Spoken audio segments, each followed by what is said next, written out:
It's your boy Too Easy, and welcome back to another episode of Two Shots Media, man. Before I get started, I want to say thank you to everybody who has been subscribing. If you have not already, please like and subscribe. Help me get this news be put out, man. So today I'm going to be referencing a crazy story from CNN, man. It goes on to say, the judge who sentenced Ahmaud Arbery's killers held a minute of silence to represent a fraction of the time they chased them.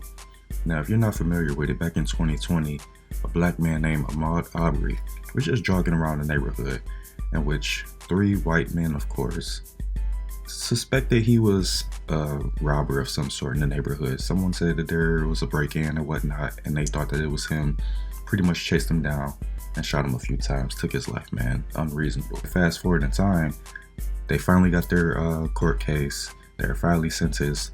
I'm gonna go ahead and read what else CNN says. Right, so the CNN news report goes on to say, before he sentenced three men convicted of killing Ahmaud Arbery in South Georgia to life in prison, Judge Timothy R. Walmsley held a minute of silence Friday, saying he hoped to contextualize the time the 25-year-old spent being chased by the defendants. That 1 minute represents a fraction of the time that Ahmaud Arbery was running in Satilla Shores, Walmsley said before going silent.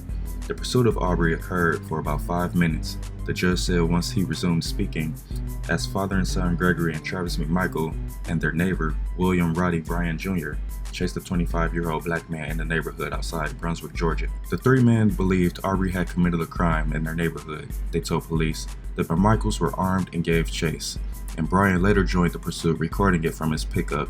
Bryan's video shows Travis McMichael exiting his truck and confronting Arbery, who tussles with Travis over a shotgun before the younger McMichael fatally shoots him. So yeah, man, pretty much a case of racism and mistaken identity. Probably not mistaken identity. They knew what they was doing. They just wanted to kill that black man and have something to blame it on, man. But this is a good day for the culture, man, because usually when black men and women are killed by white men, it doesn't go so well in the court, man. They find some way to weasel their way out of it, blaming on mental health, blaming on this and that, and continuously getting off without any charges or some very minor charges, you know what I'm saying? Rest in peace to Breonna Taylor, Trayvon Martin, Alton Sterling, you know what I'm saying, George Floyd. So many others have been killed without any justice. So this is a big day in the culture for us, man. I just want to thank God that finally something is changing for us, and I hope that they continue to give justice, man. Let me go ahead and play y'all this original clip so y'all can see what happened way back in 2020 and how people reacted. Now to a deadly shooting that's inflamed racial tensions in a Georgia community. Tonight, video has surfaced of an African-American man being chased down and killed. His family says he was just out jogging.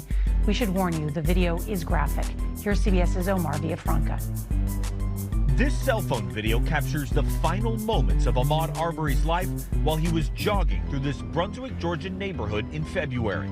Arbery was confronted by Gregory McMichael and his son Travis, who shot Arbery twice with a shotgun before the 25-year-old collapsed and died.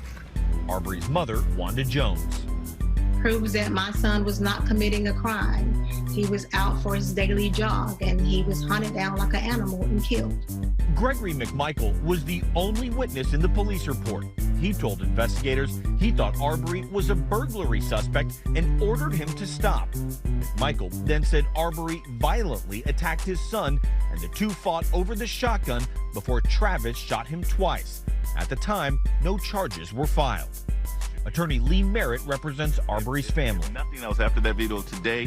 Both of the McMichaels, Gregory McMichael and Travis McMichael, should be behind bars.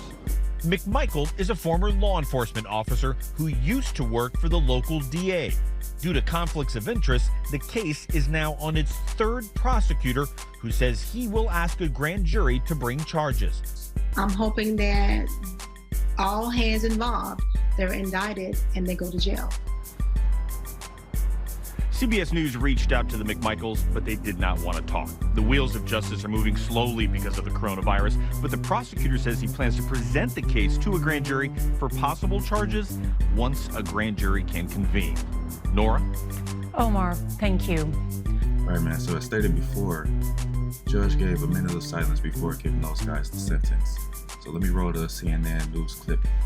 Ahmaud Arbery was then hunted down and shot. And he was killed because individuals here in this courtroom took the law into their own hands.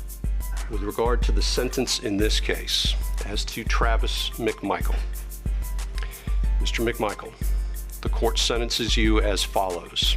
Count 1, malice murder, life without the possibility of parole. Greg McMichael, the court sentences you as follows. Count 1, malice murder, defendant was found not guilty. Count 2, felony murder, life without the possibility of parole. So the court recognizing that Mr. Bryan's position is different.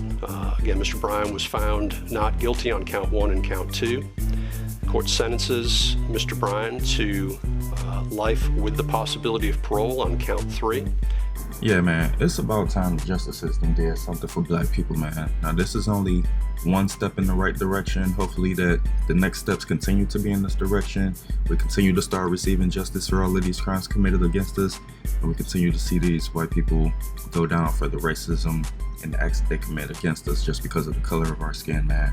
Y'all can't believe how it feels to have some type of justice when this stuff continuously happens to us, man. I don't know what race all of my viewers are or whatnot, but this is a serious situation, man. I know I'll be reporting on entertainment stuff and that's serious too, but those crimes are being taken care of. Someone is going to be punished for what's going on. The difference that's going on between these type of cases, black and white, a lot of times when a black person is killed by a white man, nothing has happened. There's a slap on the wrist. They go about their day like nothing happened, and then they're called some type of hero, like that one little kid that was shooting people. What was his name? Kyle Rittenhouse Had no business being there, shooting people, and got off. So you know what I'm saying? Like, it hurts to see this all the time, and it feels really, really good to finally see something happening in our favor, man. Because I know a lot of people have probably shed tears over this. It's a real life situation, man, and I hope one day everybody can understand the type of stuff that we're going through and why it matters so much to us. You know what I'm saying? Judge had no choice but to give these guys a sentence. You know what I'm saying? It was like blatant. The only thing they probably could have tried to say was, oh, he was a robber or whatever. But at the end of the day, the judge saying what the real was, took out the lies, and gave the proper justice, man. So hopefully that brings that family to some type of closure. He can finally rest in peace. You know what I'm saying? Rest in peace to Ahmaud Arbery. And I hope everybody else continues to get the justice. With that being said, please like and subscribe if you have not already. Please look this up a little bit more and educate yourself on these situations if you are not educated, and please have an open mind if you, for some reason, are on the wrong side of this battle. You know what I'm saying? Take your time and realize what's going on. Put yourself in the shoes of these people that's being killed and see how you and your family will feel about it. All right? So with that being said, stay blessed. Out.